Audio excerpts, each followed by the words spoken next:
السلام علیکم ناظرین، کیا حال ہے آپ سب کا؟ امید کرتا ہوں کہ آپ سب خیریت سے ہوں گے۔ ناظرین، آج کا ہمارا ٹاپک ہے جو لوگ شادی شدہ کمانے کے لیے 2 سال 3 سال باہر لگا آتے ہیں ان کے بارے میں ہے۔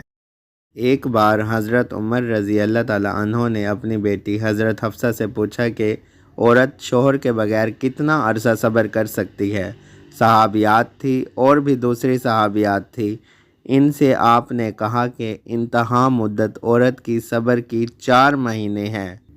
اس بیس پر حضرت عمر رضی اللہ تعالی عنہ نے قانون بنایا کہ جو مجاہدین سرحدوں پر ہیں 4 مہینے میں کم از کم 1 مرتبہ اپنے گھر جائیں گے۔ یہ وہ دور تھا جس وقت بے حیائی کا وہ طوفان نہیں تھا جو ہمارے معاشرے میں ہے۔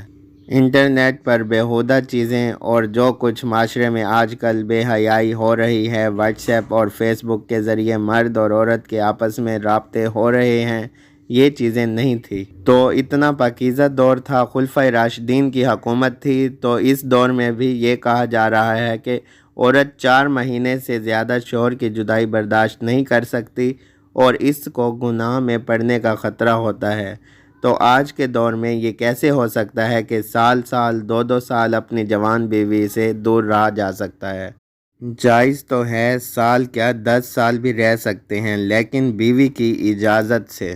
تو فساد سے بچنے کے لیے ضروری ہے کہ کم از کم 4 مہینے میں 1 مرتبہ اپنے گھر کا ضرور چکر لگایا جائے، یا اپنے ساتھ اپنی زوجہ کو لے کر جائیں۔ اگر آپ ایسا نہیں کرتے تو کسی بھی گناہ میں آپ دونوں پڑ سکتے ہیں۔